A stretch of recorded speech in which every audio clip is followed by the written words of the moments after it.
अस्सलाम वालेकुम। आज हम सीखेंगे लाम। ठीक है, लाम तो बहुत ही आसान है। किस तरह से करना है हमें लाम को, कि बिगनर्स के लिए अच्छा है कि पहले से नुकात डालने। यहाँ पे हम डाल लेते हैं 5 नुकात, 3, 4 और 5। ठीक है, फिर उसके बाद यहाँ से हम जिस तरह से हम अलिफ का वो बनाते थे, अलिफ ही बनाएंगे। ये यहाँ से ले आके थोड़ा सा नीचे, ये हमारा जो है ये नोक आ रही है। अब यहाँ से हम इसे नीचे की तरफ से घुमाएंगे और ये ले। ठीक है, अगर हम यहाँ पे सतर लगाते हैं तो ये हमारा टर्न जो था वो 1 नुक्ते के बराबर है। अंदर से जो हमने जितना हमने लिया है उसको हम देखते हैं तो ये हमारा 2.5 कत होता है। अच्छा, ये जो नोक आ रही है, ये नोक और इसके दरमियान ये अंदर की तरफ नोक आएगी। देखिए, ये नोक अंदर की तरफ जा रही है ना, ये यहाँ से जो है हमारे 2 कत होंगे। यानी इसका मतलब है ये गोलाई ज़्यादा है और ये ऊपर से आकर कम हो जाता है। होता ये है, अब हमें चाहें तो हम यहाँ पे एक ताज भी लगा देते हैं इसके अलिफ के साथ। अगर हम गोलाई करते हैं, ये अगर आप देखें यहाँ पर भी और यहाँ पर भी, तो ये देखिए कि ये बिल्कुल स्ट्रेट नहीं है। अगर ये स्ट्रेट बनेगा ना तो इसके अंदर ये जो है गलती आ जाएगी। स्ट्रेट नहीं बनना है, बल्कि क्या करना है, हल्का सा लेफ्ट पर जो है वो कर्व करना है। फिर यहाँ से जो वो लेना है गोल, वो इस तरह से नहीं लेना है कि इसी के अंदर घुमा देना, ये गलत है। ठीक है, इसके अंदर आपको करना ये है कि जब आपने ये लिया है तो अब यहाँ से इसको बारीक करते हुए ऊपर लेकर जाना है। अगर हमने ये बारीक नहीं किया, इस तरह से किया, तो ये चीज़ गलत आ जाएगी। ये शेप आना चाहिए। फिर इसके बाद ये जो गहराई है इसमें और इस गहराई के अंदर फ़र्क आना चाहिए।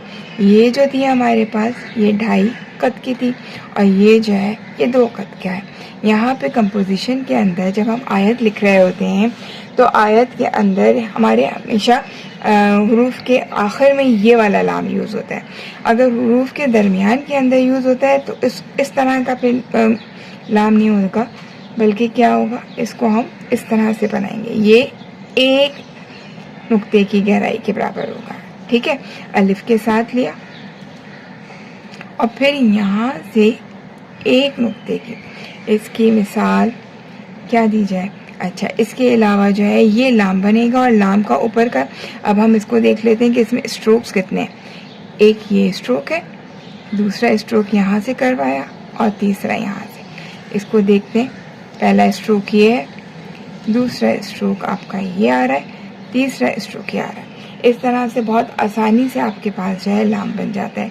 लाम अगर हम बना लेते हैं तो हमारी कंपोजिशंस के अंदर, अच्छा ये लाम के अंदर कंपोजिशंस करते हुए हम बाज़ दफ़ा ये जो गहराई होती है इस गहराई को बड़ा भी कर लेते हैं, जैसे कि इस तरह भी ले लेते हैं लाम को।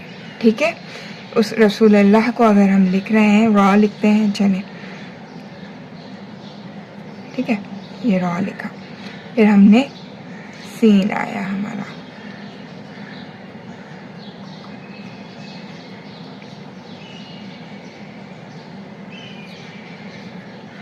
सही। अब यहाँ पे रसूलुल्लाह को हम लिखना चाह रहे हैं और खूबसूरती के लिए इसको ऐसे भी कर सकते हैं।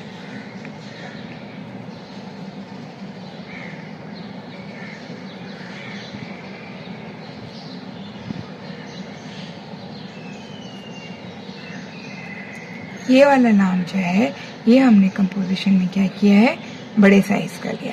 ठीक है, ये अगर हम देखें तो ये 4 नुकात का आ रहा है, जबकि असल जो हमारा आखिर पे हो रहा है ये डिपेंड कर रहा होता है हमारी इस तरह की क्या कहते हैं नीचे की, उसको उसूल तो ये है, लेकिन हम बाज़ दफ़ा कंपोजिशन के अंदर जो है वो किस तरह कर रहे होते हैं कि हम तश्कीलात कर रहे होते हैं। इंशाल्लाह आपको जल्द ही ये मुफरद अफराद मुकम्मल हो जाए, अफराद कह रहे, मुफरद हरूफ ख़त्म हो जाएँ तो हम आप इंशाल्लाह जल्द ही क्या सीखेंगे, तश्कीलात सीखेंगे। तश्कीलात जो होती हैं वो कंपोजिशन के अंदर बेहतरीन तरीके से खूबसूरती लाने के लिए होती हैं। अगर आपको ये वीडियो अच्छी लगी है, सीखने को मिला है, तो ज़रूर सब्सक्राइब कीजिएगा, लाइक कीजिएगा, शेयर कीजिएगा। अस्सलाम वालेकुम व रहमतुल्लाह। दुआ में याद रखिएगा।